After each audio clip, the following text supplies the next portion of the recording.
신급 강태공의 귀환. 19편. 명성과 새로운 목표. 강민준의 삶은 완전히 달라졌다. 그는 더 이상 생계를 걱정하지 않아도 되었다. 새로 구한 안락한 집에서 매일 밤 푹신한 침대에 누울 때면 얼마 전까지만 해도 곰팡내 나는 고시원 바닥에서 웅크리고 잠들던 것이 까마득한 옛날 일처럼 느껴졌다. 통장에 찍힌 액수는 그에게 물질적인 풍요뿐만 아니라 마음의 여유라는 것을 선물했다. 그의 변화는 협회 내에서도 서서히 알려지기 시작했다. 처음에는 운 좋게 월광잉어를 낚은 신입 정도로 여겨졌던 그는 버려진 운하 사건 이후 완전히 다른 평가를 받게 되었다. 들었어. 협회에서 위험 등급을 준특급으로 올린 그 운하 말이야. 그걸 F급 신입 하나가 단독으로 해결했다더군. 말도 안 돼. 거기에 둥지를 튼 게 레벨 8짜리 포악한 가물치떼였다는데 심지어 레벨 15의 둥지의 주인까지 잡았다고 하더군. 그 증거물로 가져온 부산물이 진짜 엄청났다던데. F급 라운지에 모인 낚시꾼들 사이에서 그는 전설 같은 존재가 되어 있었다. 이제 그가 협회에 들어서면 존경과 경외, 그리고 약간의 질투가 섞인 시선들이 그에게 쏟아졌다. 누구도 감히 그를 무시하지 못했다. 하지만 민주는 이런 변화에 안주하지 않았다. 오히려 새로운 갈증을 느꼈다. 그는 협회 1층에 있는 F급 의뢰 게시판 앞에 섰다. 화면을 가득 메운 의뢰들은 이제 너무나도 시시해 보였다. 변이종 붕어 퇴치, 저수지 환경조사, 이런 것들은 더 이상 그의 심장을 뛰게 하지 못했다. 그는 협회 자료실에서 더 상위 등급의 어경이나 궤어에 대한 정보를 찾아보려 했다.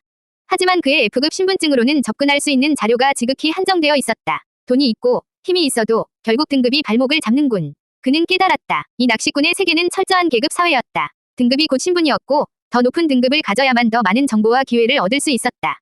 그의 목표는 더 이상 돈이 아니었다. 그는 더 넓은 세계로 나아가기 위한 자격을 원했다. 그의 발걸음은 자연스럽게 안내 창구로 향했다. 그가 다가서자 예전에 그를 차갑게 대했던 여직원이 화들짝 놀라며 자리에서 일어날 듯이 그를 맞았다. 강민준님, 어서 오십시오. 무엇을 도와드릴까요? 그녀의 태도는 180도 달라져 있었다. 2급 승급 심사를 신청하고 싶습니다. 민준의 말에 그녀는 잠시 놀란 표정을 짓더니 이내 익숙하게 단말기를 조작했다. 네, 확인되셨습니다. 강민준님은 누적 공헌도가 이미 승급 기준을 훨씬 초과하셨습니다. 지금 바로 심사 신청이 가능합니다. 그녀는 존경심이 가득한 눈으로 그를 바라보았다. 등록한 지 한 달도 되지 않아 승급 심사를 신청하는 신입은 전례가 없는 일이었다. 바로 진행하겠습니다. 민준의 목소리에는 망설임이 없었다. 그의 눈은 이미 F급이라는 꼬리표 넘어 더 높은 곳을 향하고 있었다. 20편, 인문딱지를 떼다 2급 승급. 승급 심사는 협회 내부의 별도 공간에서 진행되었다. 민준은 무뚝뚝한 표정의 중년 남성 심사관의 안내를 받아 첫 번째 시험장으로 들어섰다.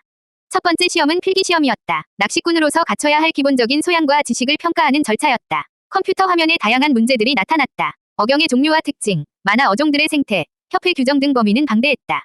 하지만 민준에게는 그리 어렵지 않았다. 지난 며칠간 그는 틈만 나면 협회 자료실에 틀어박혀 관련 정보를 미친 듯이 탐독했다.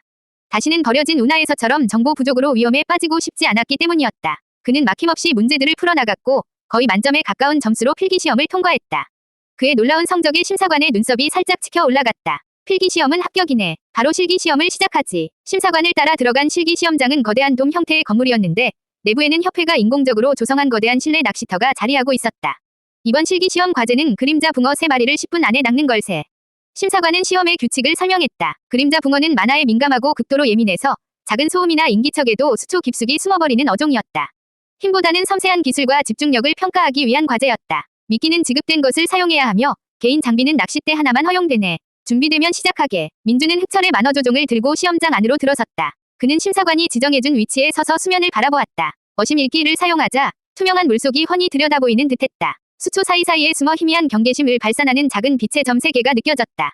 저것들이 바로 그림자 붕어였다. 그는 지급받은 평범한 떡밥 미끼를 바늘에 꿰었다. 그리고는 눈을 감고 낚싯대에 아주 미세한 만화를 흘려보냈다. 만화 회복 무력 덕분에 만화를 다루는 감각은 한층 더 예민해져 있었다. 그의 의도대로 떡밥에서는 아주 희미해서 다른 물고기들은 거의 감지하지 못할 정도의 미약한 만화 파동이 흘러나왔다.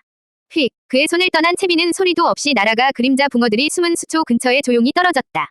그는 낚싯줄을 팽팽하게 유지한 채 미동도 하지 않았다. 마치 자신이 자연의 일부가 된 것처럼 모든 기척을 지웠다. 1분, 2분, 시간이 흘렀다. 초조해질 법도 했지만 민준의 마음은 호수처럼 고요했다. 어심 읽기를 통해 그는 붕어들의 감정 변화를 읽고 있었다. 처음에 강한 경계심 이 시간이 지나자 서서히 호기심으로 바뀌고 있었다. 미약한 만화의 유혹이 놈들의 본능을 자극한 것이다. 마침내 빛의 점 하나가 조심스럽게 움직여 미끼에 접근했다. 그리고는 입질이라 부르기도 민망할 만큼 가볍게 미끼를 살짝 건드렸다. 바로 그 순간 민준의 손목이 번개처럼 움직였다. 챔질은 소리도 없이 간결했고 저항할 틈도 없이 그림자 붕어 한 마리가 수면 위로 끌려 나왔다.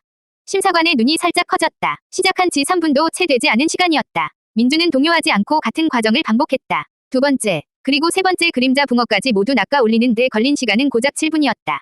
역대 신입 승급 심사 중 가장 빠른 기록이었다. 합격이네. 무뚝뚝하던 심사관의 입에서 감탄이 섞인 목소리가 흘러나왔다. 민주는 다시 안내 창구로 돌아가 자신의 F급 신분증을 반납했다. 잠시 후 여직원은 새로운 카드를 발급해주었다. 평범한 금속이 아닌 은은한 청동빛이 감도는 카드였다. 강민주님, 금일부로 2급 낚시꾼으로 승급되셨습니다. 축하드립니다. 띠링. 낚시꾼 협회 등급이 상승했습니다. 2급 낚시꾼이 됩니다. 2급 낚시꾼 전용 상점 및 위례 게시판이 개방됩니다. 그의 손에 들린 청동빛 카드는 지난 며칠간의 노력을 보상해주는 훈장이었다. 마침내 그는 입문이라는 꼬리표를 완벽하게 떼어낸 것이다. 그는 카드를 쥐고 협회 2층으로 올라가는 계단을 바라보았다. 그에게 새로운 세계의 문이 열리고 있었다.